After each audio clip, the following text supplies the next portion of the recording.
Ya, 4 jempol buat Pak Yusril Iza Mahendra karena secara jujur mengatakan fakta hukum yang membayangi putusan MK nomor 90 yang memberikan karpet merah lolosnya Gibran sebagai cawapres Prabowo. Ya, Inyong sportif meskipun kemarin nggak dukung paslon nomor 2, tetapi kalau kubu Pak Prabowo sikapnya oke, tentu saja Inyong ya kasih jempol lah. Jadi Lur, jadi putusan Mahkamah Konstitusi itu nomor 90 tahun 2023 mengubah syarat pencalonan presiden dan wakil presiden. Mahkamah Konstitusi memutuskan seseorang yang belum berusia 40 tahun bisa mencalonkan diri sebagai presiden atau wakil presiden selama berpengalaman menjadi kepala daerah atau jabatan lain yang dipilih melalui pemilihan umum. Ya, pasca keputusan tersebut banyak sorotan publik yang dialamatkan ke MK. Salah satunya pakar hukum tata negara Yusril Iza Mahendra. Jadi Lur, dalam wawancara di berbagai media, dia mengatakan bahwa putusan nomor 90 Mahkamah Konstitusi itu cacat hukum secara serius, bahkan mengandung penyelundupan hukum. Ya, Inyong nggak mengada-ngada ya Lur ya. Bagi yang lupa silahkan simak pernyataan Pak Yusril. Ini Inyong masih simpen linknya gitu Lur. Nah, putusan diktum itu adalah putusan yang berlaku dan mengikat, tapi putusannya itu sendiri problematik dan saya kira ini bisa dianggap orang sebagai satu ada penyelundupan hukum di dalamnya, bisa ada bisa ada kesalahan tidak nyambung dalam putusan itu sehingga kalau dilaksanakan nanti tentu akan menimbulkan permasalahan baru. Kuasa hukum paslon Ganjar Mahfud, anggota tim hukum Ganjar Mahfud, Lutfi Yassid membuka kembali pernyataan Yusril saat agenda sidang untuk mendengarkan pembuktian dari paslon 3. Bahkan Yusril disebut-sebut sempat mengandaikan dirinya adalah Gibran Raka Buming Raka. Ya, maka dia tidak akan mencalonkan diri meski berhak untuk maju sesuai putusan MK nomor 90 tahun 2023 karena putusannya problematik. Wah. Prof. Yusril ini gentleman banget jalur ya. Di hadapan tim pembela rivalnya tetap saja mengakui statementnya dulu. Ya, kalau dipikir-pikir memang cikal bakal keruwetan Pilpres berawal dari putusan MK tersebut. Kalau kita telusuri ya tentu saja gara-gara Pak Ahmad Usman lah. Jika ditarik jauh ke belakang, tentu saja penyebab utamanya mudah ditebak kan Lur. Ya, siapa lagi kalau bukan bapaknya. Nah, ketahuan kan siapa dalang dari semua ini? Dari berbagai pembuktian tim paslon 3 dalam sidang PHPU, bahkan ketua tim pembela Prabowo Gibran pun mengakui putusan MK nomor 90 itu problematik, cacat hukum secara serius, bahkan mengandung penyelundupan hukum. Maka logikanya, ini logika Inyong yang mendosa ya Lur ya, ya mestinya cawapres Gibran itu bisa dibatalkan. Tapi sudah terlanjur Lur, sudah terlanjur, bahkan sudah dinyatakan menang 1 putaran. Jadi ya ruwet-ruwet lah Lur. Ya tentu saja Inyong berharap sih Lur, meskipun ruwet Lur, Inyong berharap MK nantinya bisa memutuskan perselisihan pemilu ini secara jujur dan juga adil. Ya, kalau memang gugatan pelanggaran terbukti, ya berikan keadilan untuk penggugat.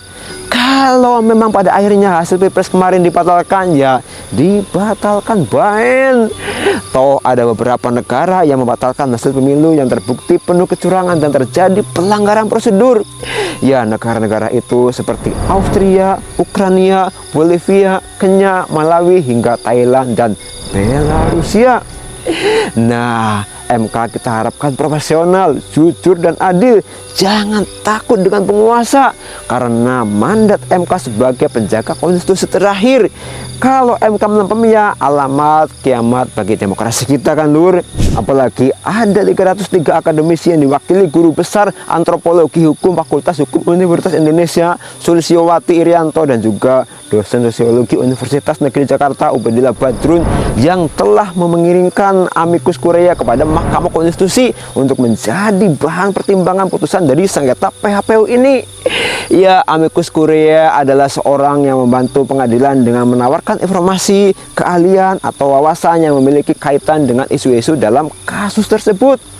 Ya, kalau sedulur menyimak sidang PHPU, sidang pembuktian paslon 03 juga terasa jelek banget lah saat menghadirkan guru besar filsafat STF Driyakara Frans Magnis Suseno.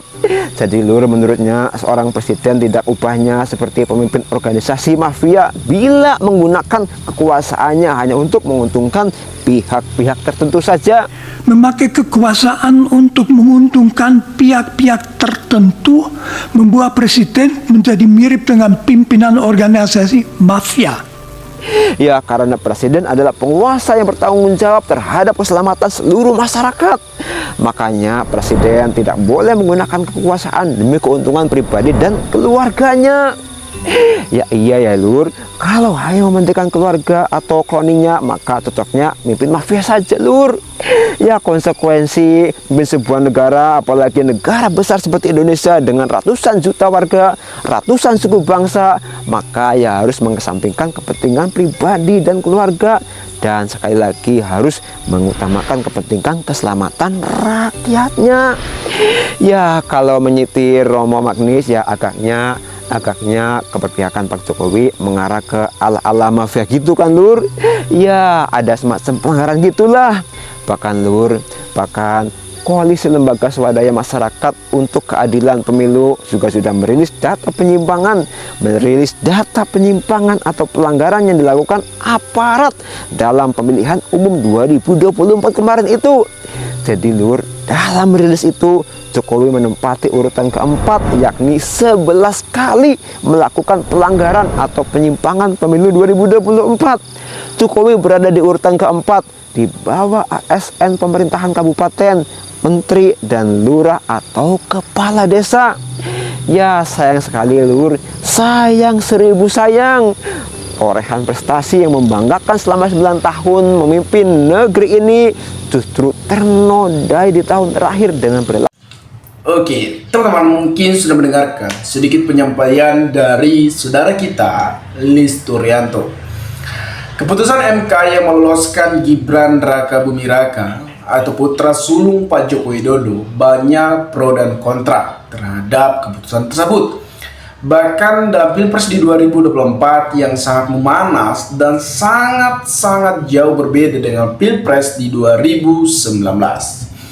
Keputusan MK yang meloloskan Gibran yang memberikan karpet merah terhadap Gibran walaupun usia Gibran tidak memenuhi prosedur yang sudah ditetapkan oleh MK.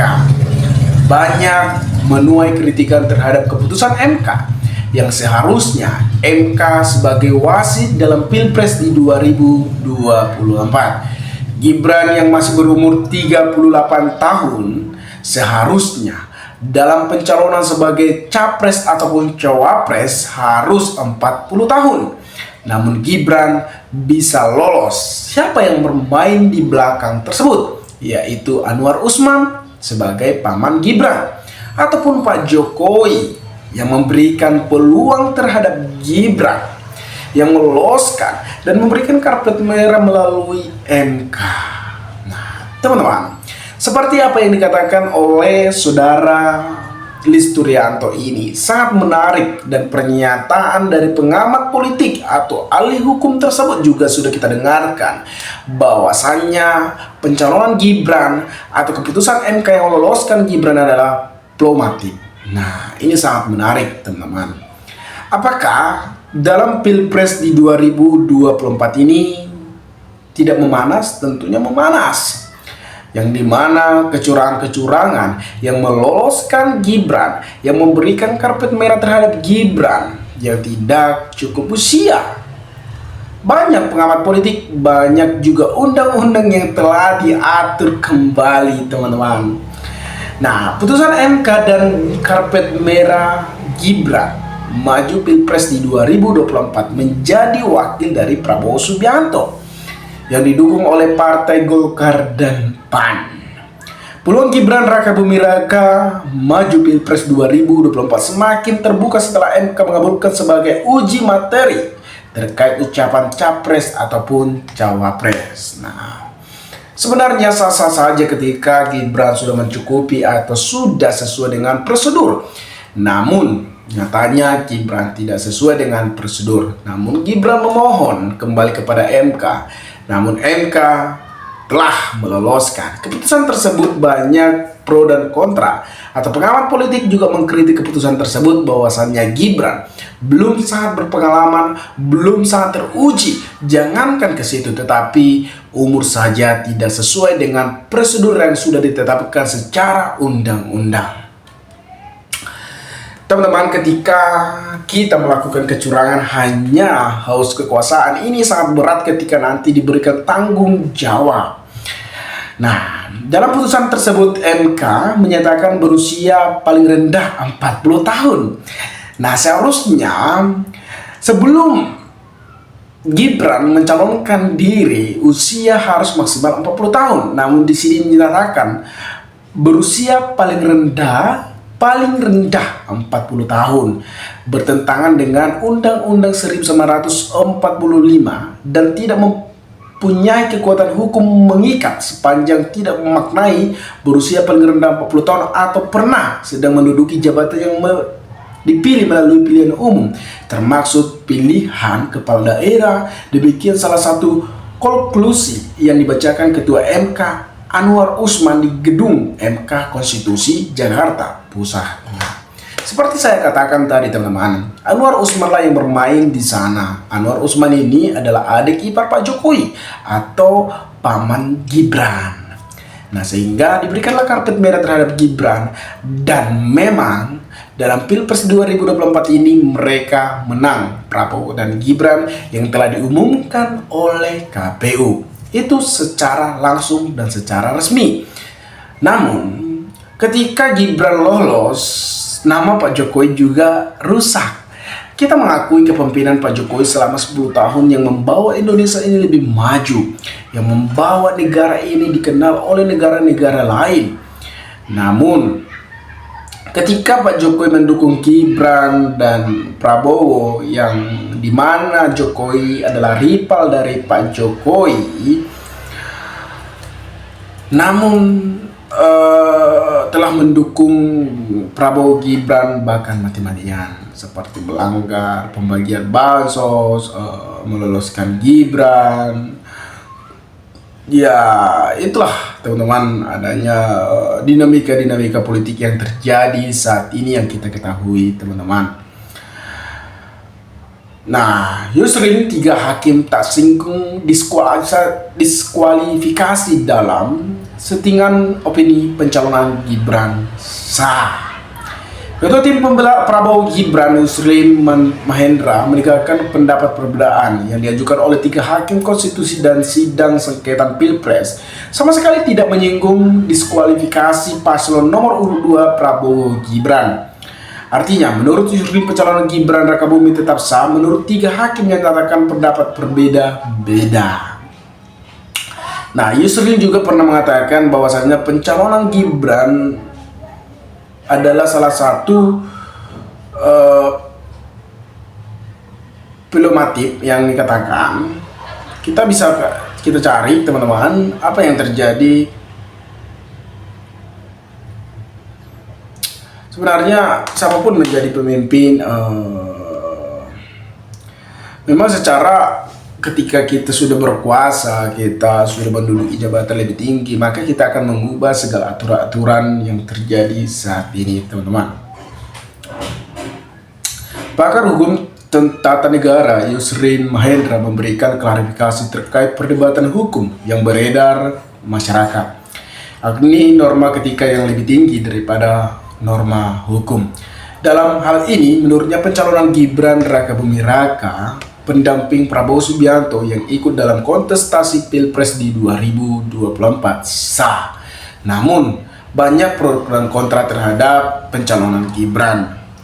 Ada juga MK dinyatakan sebagai mahkamah keluarga, dan Jokowi juga dan Gibran dinyatakan sebagai politik dinasti. Itulah diartikan politik dinasti, yang dimana kepemimpinan yang berhak atau mengubah-ubah secara langsung dan secara tiba-tiba, inilah yang dinamakan politik dinasti. Dan MK pun sedang tidak dipercayakan oleh masyarakat. Seharusnya MK adalah penengah dalam Pilpres di 2024 ini.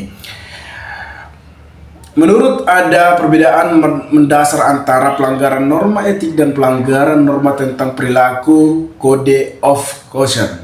Nah, seperti diketahui, Gibran dinilai paling diuntungkan dengan keputusan MK tersebut. Itu keputusan keuntungan Gibran dan keputusan Mahkamah Konstitusi menguntungkan keluarga dari tersebut. Nah, teman-teman, mungkin sekian dari video ini. Mungkin juga teman-teman sudah memahami apa yang disampaikan oleh Listurianto tersebut. Maka berikanlah tanggapan teman-teman kolom komentar agar kita bisa saling tukar pikiran satu antara lain. Salam inspirasi, salam NKRI, MD 2045 melaporkan.